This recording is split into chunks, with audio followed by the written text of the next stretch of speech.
Good morning मित्रों। अपना अभी भी संविधान का भाग 5 चल रहा है और उसमें संघ सरकार पढ़ रहे हैं। संघ सरकार में अपन राष्ट्रपति को पढ़ रहे थे, ठीक है। कल अपन ने इसमें राष्ट्रपति की संकटकालीन शक्तियां पढ़ी। आज अपन चर्चा करेंगे राष्ट्रपति द्वारा जो अध्यादेश जारी किया जाता है उस पर, ठीक है। अध्यादेश के बारे में मैं आपको बता दूं, यह एक अधिनियम की तरह ही कार्य करता है। इसकी तरह अधिनियम की तरह ही कार्य करता है, ये ध्यान रखना, ठीक है। अब अध्यादेश लाया कब जाता है वो बात सुने आप। जब संसद का सत्र नहीं चल रहा हो और देश में कोई ऐसी स्थिति आ गई हो जिसके लिए कोई कानून बनाना जरूरी है। तो चूंकि कानून बनाने का अधिकार तो संसद को है, अब संसद चल नहीं रही है, तो ऐसे समय में क्या होता है, राष्ट्रपति एक आदेश जारी करता है जो कि कानून की तरह कार्य करता है। किसकी तरह? उसी कानून को या उसी आदेश को अपन बोलते हैं अध्यादेश। और ध्यान रखना, राष्ट्रपति यह अध्यादेश आर्टिकल 123 के तहत जारी करता है। किसके तहत जारी करता है? 123 के तहत, ठीक है। नेक्स्ट चीज इसमें यह है कि अध्यादेश जारी तभी किया जाएगा जब संसद सत्र ना चल रहा हो। मान लीजिए कि लोकसभा भंग है। क्या भंग है? लोकसभा भंग है। उस समय राष्ट्रपति अध्यादेश जारी नहीं कर सकता, यह ध्यान रखना। समझ में आ रही बात? लोकसभा भंग चल रही है और राष्ट्रपति को लगेगी कि मैं कोई अध्यादेश जारी कर दूं, तो ऐसा नहीं हो सकता। लोकसभा रनिंग अवस्था में है लेकिन संसद सत्र नहीं चल रहा है, उस समय राष्ट्रपति अध्यादेश जारी करता है। समझ में आ गई बात? ठीक है। अभी हाल फिलहाल में ही दिल्ली का एक मैटर है, वो आपको मैं बताता हूं। 3-4 महीने पहले अफसरों के तबादले को लेकर दिल्ली की केजरीवाल सरकार सुप्रीम कोर्ट चली गई थी। कहां चली गई? Supreme court. सुप्रीम कोर्ट ने केजरीवाल के पक्ष में फैसला दे दिया कि भाई जो दिल्ली की सरकार है वही अधिकारियों के तबादले करेगी। क्लियर? अब वहां से तो सुप्रीम कोर्ट ने ये आदेश दिया है उसी रात को, क्योंकि आपको पता होना चाहिए केजरीवाल पर आरोप लग रहे हैं शीश महल को लेकर। शीश महल सुना होगा, मुख्यमंत्री भवन, जिसमें कि 53 करोड़ रुपया का खर्चा आया है रेनोवेशन में, ठीक है। और उस पर विपक्षी पार्टियों ने आरोप लगा रखे हैं कि तुमने इसमें भ्रष्टाचार किया है। तो हुआ ये, जैसे ही सुप्रीम कोर्ट ने वहां से आदेश दिए कि भाई आज के बाद दिल्ली सरकार अपने अधिकारियों का तबादला करेगी, उससे पहले सेंट्रल गवर्नमेंट करती थी, ठीक है। तो उसी रात को उसने क्या किया, वो शीश महल से संबंधित जो फाइल थी रात में जो सचिवालय था, सचिवालय में से निकलवा ली। और इस चीज का पता चल गया केंद्रीय सरकार बीजेपी को। क्लियर? बीजेपी ने अगले ही दिन राष्ट्रपति से कहकर एक अध्यादेश जारी करवा दिया कि सुप्रीम कोर्ट ने जो आदेश दिया इस पर रोक लगाई जाए और एक आदेश निकाला जाए कि यह कानून मान्य नहीं है और दिल्ली की जो सरकार है वो अधिकारियों का तबादला नहीं करेगी। क्लियर? अब उसकी जरूरत क्यों पड़ी? उसकी जरूरत इसलिए पड़ी कि उस समय संसद का सत्र चल नहीं रहा था, इसलिए अध्यादेश जारी करवाना पड़ा। उसके बाद अब शीतकालीन सत्र, वो क्या नाम है, मानसूनकालीन सत्र स्टार्ट हुआ, ठीक है। उसमें हुआ ये, जैसे ही सत्र स्टार्ट हुआ तो एक नया कानून बनाया बीजेपी की सरकार के द्वारा ही संसद में कि भाई ये जो तबादले हैं दिल्ली सरकार के अधिकारियों के, ये तबादले केंद्र सरकार के अधीन ही रहेंगे, और वो पास भी हो गया। इसके लिए केजरीवाल आपको पता पूरी इंडिया में घूमा था, क्योंकि बीजेपी के पास लोकसभा में तो बहुमत है, वहां से तो वो आराम से किसी भी प्रस्ताव को पास करा लेती है, लेकिन राज्यसभा में बहुमत नहीं है।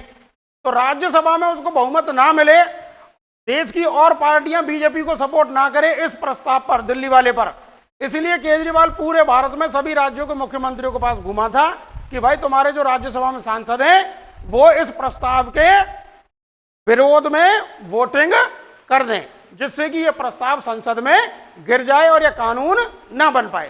समझ में आ गई बात?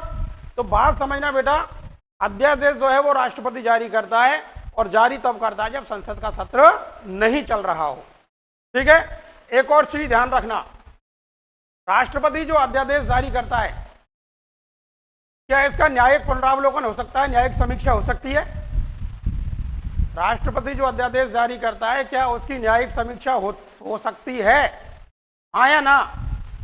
हो सकती है, ध्यान रखना। आर्टिकल 13 के तहत राष्ट्रपति के अध्यादेश पर कोर्ट, ठीक है ना, कोर्ट जो है वो न्यायिक समीक्षा कर सकता है। ध्यान रखना इस चीज को। और ये जो व्यवस्था की गई थी, ये 44वें संविधान संशोधन 1978 के द्वारा की गई थी। 1978 से पहले जो अध्यादेश होता था वो उस पर न्यायिक समीक्षा नहीं होती थी। क्लियर? बात समझ में आ गई? ठीक है, आगे चले बेटा। यहां पे डालें अपन अध्यादेश।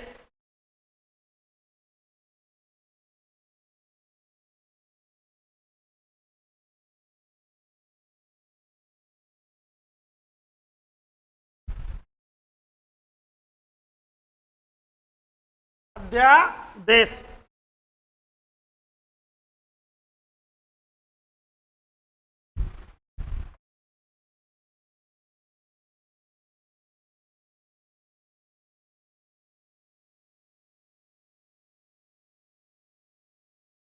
ठीक है, ये टॉपिक डालें फटाफट।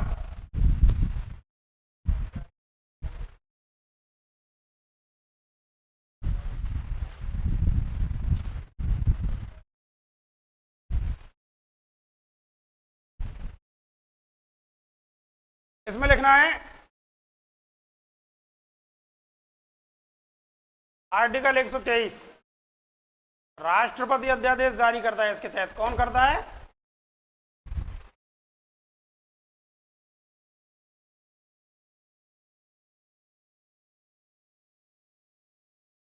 दूसरा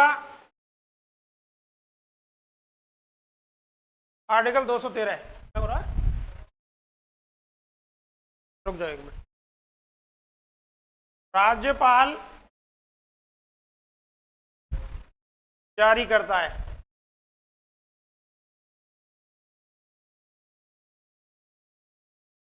ध्यान रखना, आर्टिकल 123 के तहत तो राष्ट्रपति अध्यादेश जारी करेगा, और आर्टिकल 213 के तहत राज्यपाल अध्यादेश जारी करेगा। ये दोनों चीजें ध्यान रखनी है आपको। ठीक है,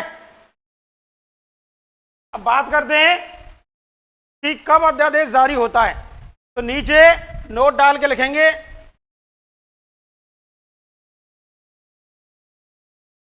जब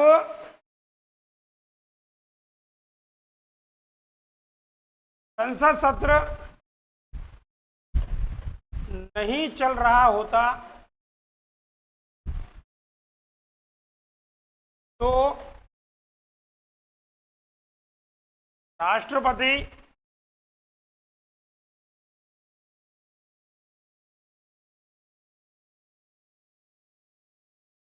अध्यादेश जारी करता है।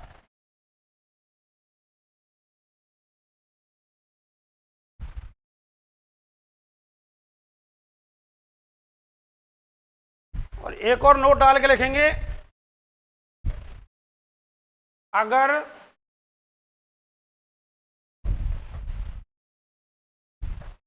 लोकसभा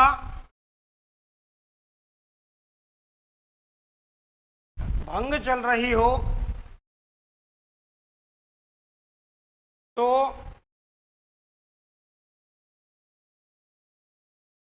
अध्यादेश जारी नहीं होगा। ये विशेष बात है, ध्यान रखना।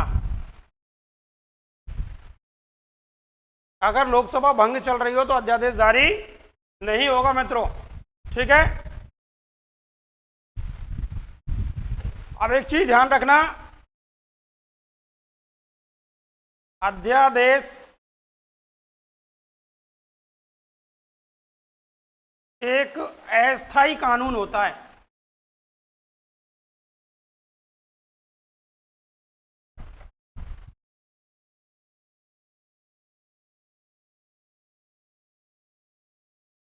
ऐसा कानून होता है अस्थायी, लेकिन ध्यान रखना अध्यादेश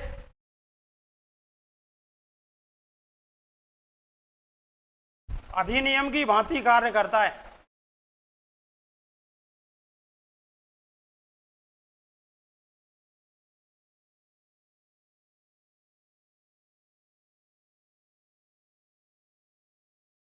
किसकी भांति कार्य करता है? अधिनियम। अधिनियम का मतलब कानून।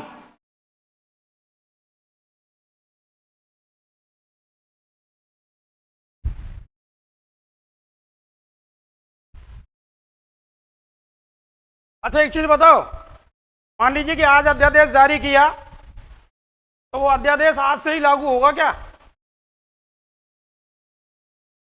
या पास्ट से भी लागू कर सकते हैं? ध्यान रखना, अध्यादेश को हम पास्ट से भी लागू कर सकते हैं, भूतकाल से, यानी कि पिछली डेट से भी। ये भी लिखें, अध्यादेश को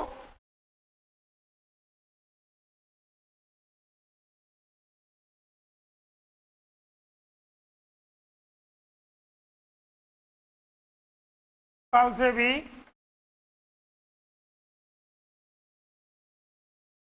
लागू किया जा सकता है।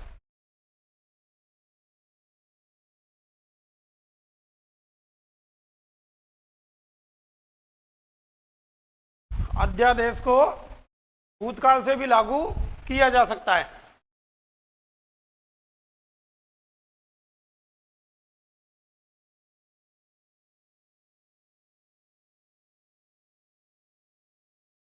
ठीक है, भूतकाल का मतलब पास्ट, बैक डेट से।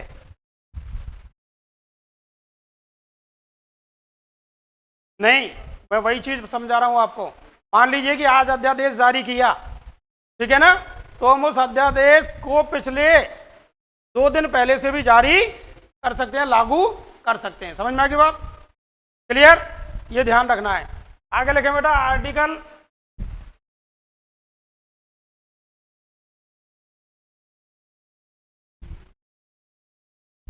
कौन सी क्लास है? 8वीं ना?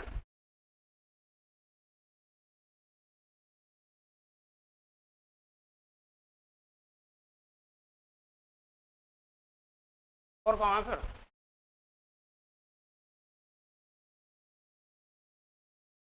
नवीं क्लास है ना ये? हाँ,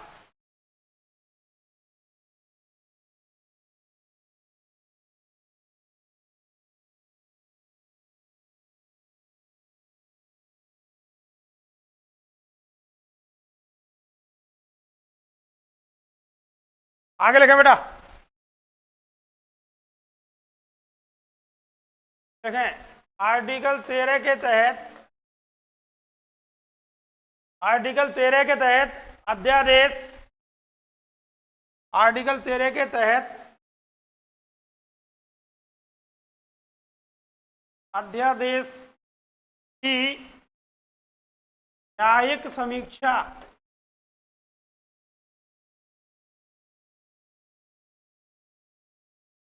की जा सकती है।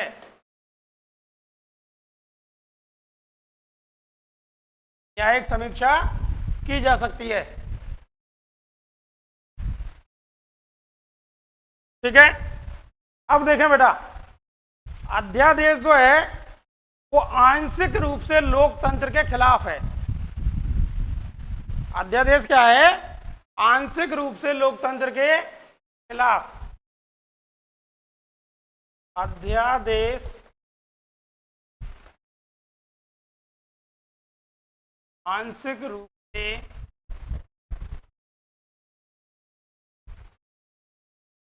लोकतंत्र के खिलाफ है। ऐसा क्यों कह रहे हैं अपन?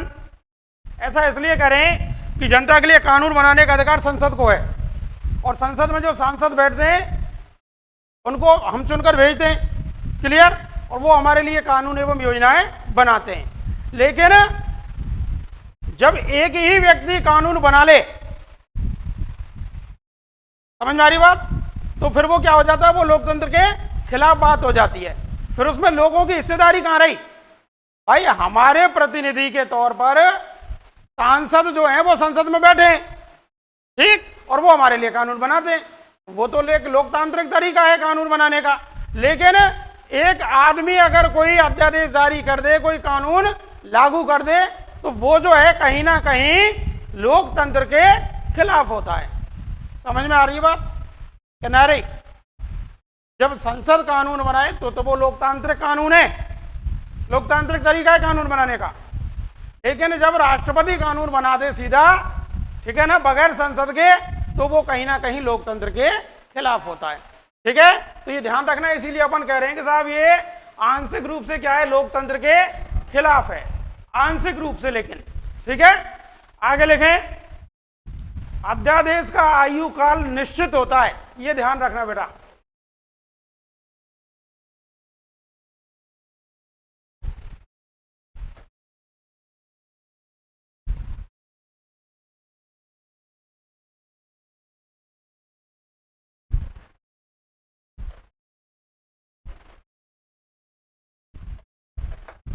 अध्यादेश का आयु काल कैसा होता है? निश्चित होता है। ठीक है, कितना आयु काल होगा इसका? हैं? बाप रे, होगा 2 वर्ष, 5 वर्ष, शाबाश।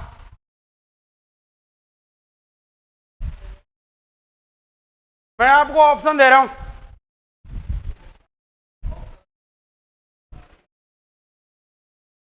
पहला ऑप्शन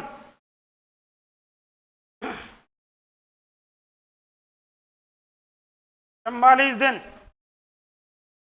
दूसरा ऑप्शन 6 महीना,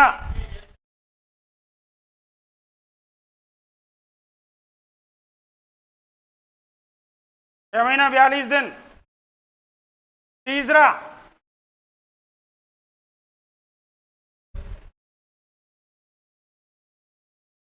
2 महीना,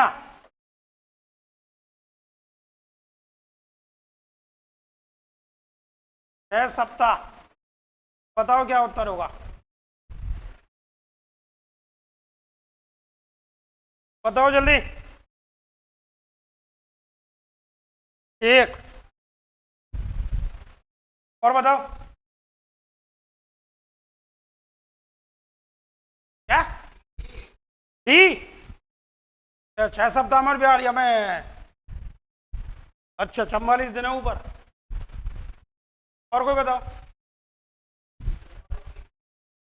उत्तर है इसका ये, हमेशा ध्यान रखना। अब ये कैसे होता है वो सुन लो आप। ये किसी भी अध्यादेश की अधिकतम अवधि होती है। क्या होती है ये? अधिकतम अवधि। ठीक है, ये जो आप 6 सप्ताह बता रहे थे, इसके लिए कंडीशन है, और वो कंडीशन ये है कि मान लीजिए 3 महीने पहले अध्यादेश जारी कर दिया है, ठीक, अब 3 महीने बाद संसद का सत्र शुरू हो गया। ठीक है, जैसे ही संसद का सत्र शुरू होगा, ठीक है ना, उस दिन से लेके 42 दिन तक, कितने दिन तक? 42 दिन तक या 6 सप्ताह तक वो अध्यादेश जीवित रहेगा। ना समझ में आई बात? नहीं भाई, अगर संसद सत्र नहीं चल रहा है और अध्यादेश जारी कर दिया, अब दूसरे उसमें समझो आप तरीके से, संसद सत्र नहीं चल रहा और राष्ट्रपति ने अध्यादेश जारी कर दिया, ठीक है, तो वो 6 महीने तक जीवित रहेगा। कितने महीने तक? क्यों? क्योंकि 2 संसद सत्रों के बीच में अधिकतम कितने महीने का गैप हो सकता है? 6 महीने का। क्लियर? ये बात समझ में आई? अब मान लीजिए 6 महीने बाद संसद सत्र शुरू हो गया, ठीक, 6 महीने बाद संसद सत्र शुरू हो गया, तो फिर जब वो सत्र शुरू हुआ है उस दिन से लेके 42 दिन तक ये जो अध्यादेश है ये जीवित रहेगा। क्लियर? तो 6 महीने तो वो हो गए और 42 दिन ये हो गए। ये किसी भी अध्यादेश की अधिकतम अवधि होती है, ध्यान रखना इस चीज को। क्लियर?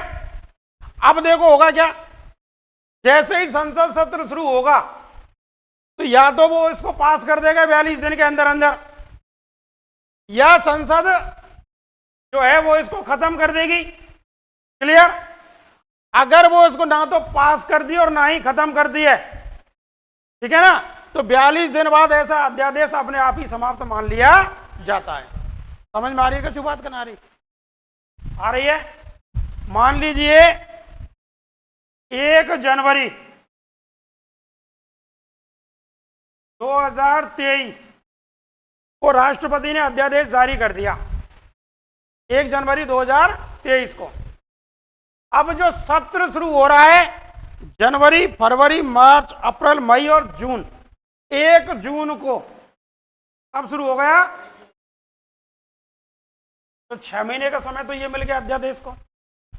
अब जैसे ही ये 1 जून को स्टार्ट हुआ संसद सत्र, तो यहां से लेके 42वें दिन तक भी ये जीवित रहेगा। अब इन 42 दिन में अगर संसद इसको पास कर देती है तो ये कानून बन जाएगा, पास ना करके इसको खत्म कर देती तो ये खत्म ही हो जाएगा। अब ना तो उसने इसको पास किया है ना इसको खत्म किया है, तो इस स्थिति में कितने दिन तक जीवित रहेगा ये? 42 दिन तक। कितने दिन तक? और 43वें दिन ये अपने आप ही खत्म मान लिया जाता है। समझ में आ रही है बात? क्लियर? ठीक है, तो लिखें आगे।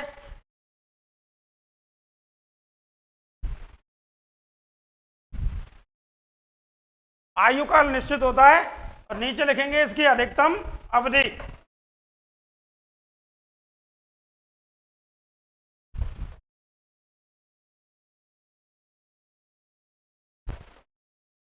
अधिकतम अवधि 6 महीना 42 दिन। उसके बाद संसद सत्र शुरू होने के बाद इसकी अवधि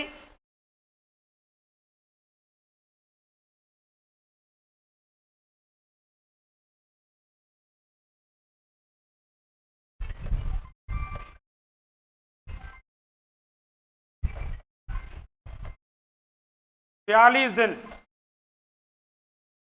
कितने दिन? 42 दिन।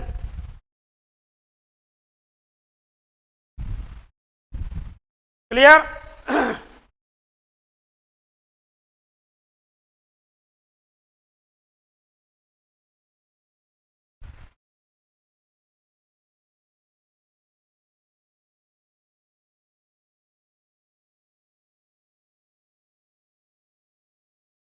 अब ये समाप्त कैसे होता है अध्यादेश?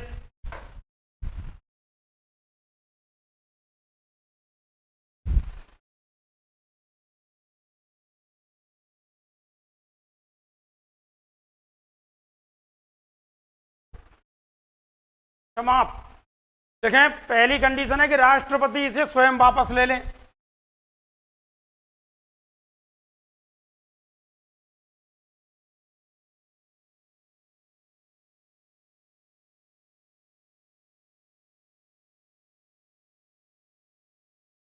राष्ट्रपति क्या कर ले? स्वयं वापस ले ले, या संसद अध्यादेश को समाप्त कर दे।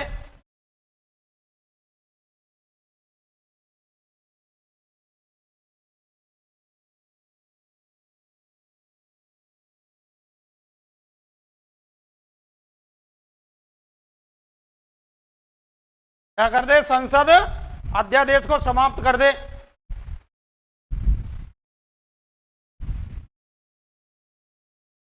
तीसरा, संसद 42 दिन में से पारित ना करे तो अगले दिन इसे समाप्त मान लिया जाता है।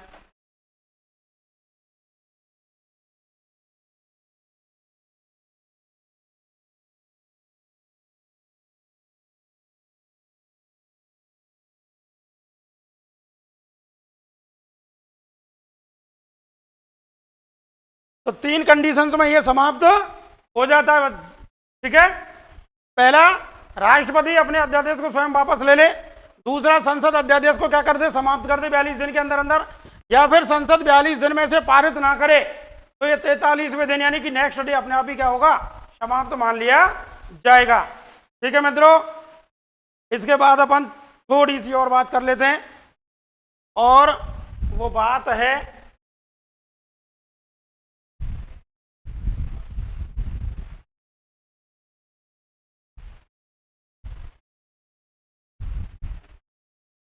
राष्ट्रपति भवन के बारे में।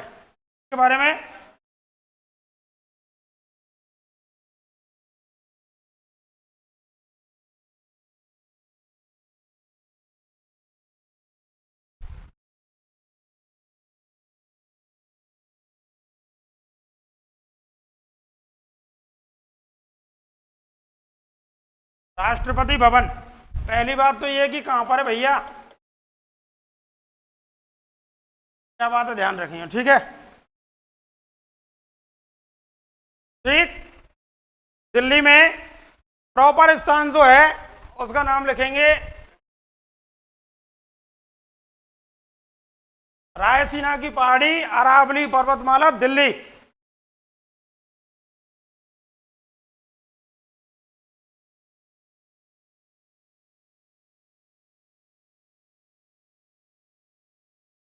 अरावली पर्वतमाला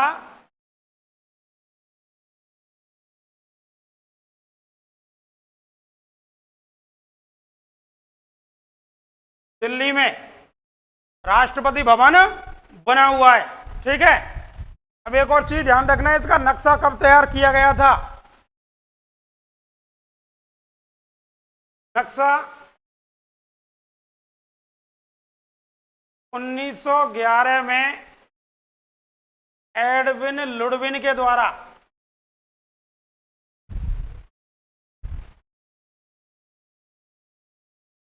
किसके द्वारा, एडविन लुडविन के द्वारा इसका नक्शा तैयार किया गया था, ध्यान रखना। एक और चीज ध्यान रखना कि राष्ट्रपति भवन को पहले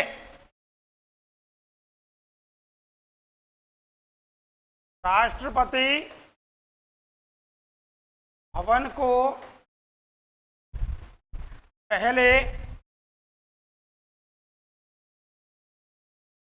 वायस रिंगल लॉज कहा जाता था। क्या कहा जाता था, वायस रिंगल लॉज कहा जाता था राष्ट्रपति भवन को, ध्यान रखना। और राष्ट्रपति भवन में रहने वाला प्रथम व्यक्ति राष्ट्रपति भवन में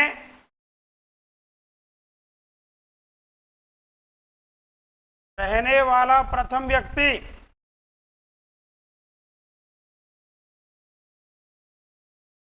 नाम था लॉर्ड इरविन। क्या नाम था, लॉर्ड इरविन।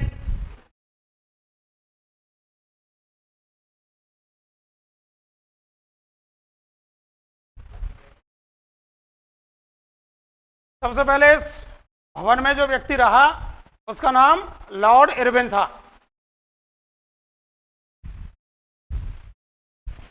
क्लियर। आगे मित्रों अब बात करेंगे कल, और कल क्या बात करनी है वो आपको मैं आज ही बता देता हूं। अब तक भारत में 15 राष्ट्रपति हो चुके हैं। कितने, ये जो वर्तमान में अपनी प्रेसिडेंट हैं कौन, द्रौपदी मुर्मू, ये 15वें नंबर की राष्ट्रपति हैं। तो कल उन 15 को पढ़ना है अपन को। समझ में आ गई बात है? आज इतना ही बहुत है, टाइम देख। ठीक है, आज के लिए बस इतना ही, आगे की बात करेंगे कल। धन्यवाद।